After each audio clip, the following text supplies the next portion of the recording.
ஆண்டவராகிய இயேசு கிறிஸ்துவின் அன்பின் நாமத்தில் அருமையானவர்களை வாழ்த்துகிறோம். உங்கள் இதயத்தில் உள்ள எல்லா கசப்புகளையும், பாவமானவைகளையும், உலகமானவைகளையும், அவநம்பிக்கையானவைகளையும் விட்டுவிட்டு, தேவனே உமது ஆவியின் பலனை எனக்கு தாரும், உமது புது வல்லமை எனக்கு தாரும் என்று கேளுங்கள்.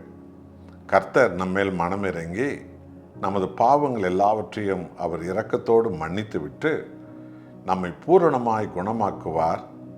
நமது வாழ்க்கையில் அலங்கோலமான எல்லாவற்றையும் தேவன் சீர்படுத்துவார், சரிப்படுத்துவார். எதிரிகளை கர்த்தர் நிர்மலமாக்குவார். ஓசியா 6ஆம் அதிகாரம் 1 வசனத்தை வாசித்து பாருங்கள்.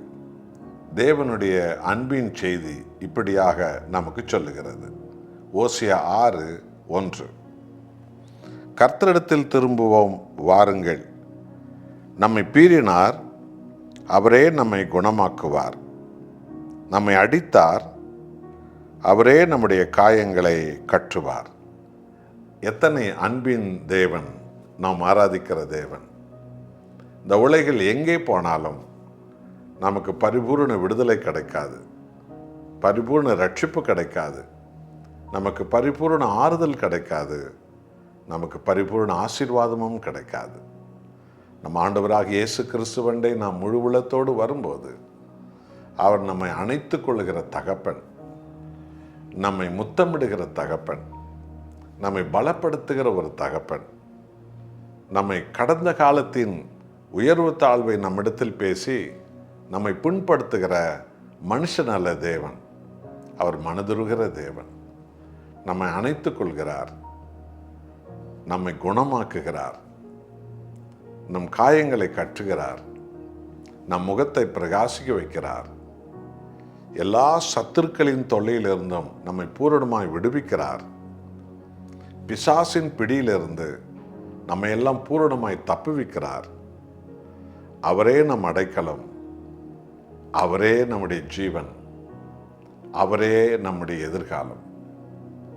அந்த ஆண்டவர் இயேசுவை இந்த நாளெல்லாம் நாம் பற்றி கொண்டு, தேவனே என்னை அடிக்க உமக்கு உரிமை உண்டு, என்னை அரவணைக்கவும் உமக்கு உரிமை உண்டு என்றால், நீர் என்னை உண்டாக்கினவர், நீர் என் மீட்புக்காக உன் உயிரையே கொடுத்தவர், உம்மை இல்லாமல் எனக்கு யார் உண்டு தகப்பனே என்று அவரை நாம் பற்றி கொள்ளும் போது, அன்பானவர்களே, கர்த்தர் நம்மை குணமாக்குவார், நம்மை தப்புவிப்பார், விடுவிப்பார், புது இதயத்தை தருவார், புது வாழ்க்கையை தருவார், புது எதிர்காலத்தை தருவார், புது அபிஷேகத்தை நமக்கு பூரணமாய் அவர் தருவார். அந்த தேவனை முழு உள்ளத்தோடு கூட நாம் பற்றி கொள்வோமா? அர்ப்பணிப்போம், ஜெபிப்போம். அன்பின் ஆண்டவரே, நீர் எங்களை தேடி வந்த தெய்வம். எங்கள் கடந்த கால தவறுகளுக்காக நீர் எங்களை பீறுகிற தேவன். ஆனால் அதே நேரத்தில் எங்களை கைவிடாமல் அரவணைத்து காயங்களை கட்டுகிற தெய்வம். எங்கள் எதிரிகளை நீர் நிர்மலமாக்குற தேவன். உமது ஜனங்களின் மேல் உமது அபிஷேகத்தை ஊற்றி உமது ஜனங்களுக்கு அரணும் கோட்டையுமாயிருந்து உம்முடைய ஜனங்களை நீர் உயர்த்துகிற தேவன். அப்படியான நம்முடைய தயவுகளுக்காக கோடி ஸ்தோத்திரம். இயேசு நாமத்தில் பிதாவே, ஆமென்.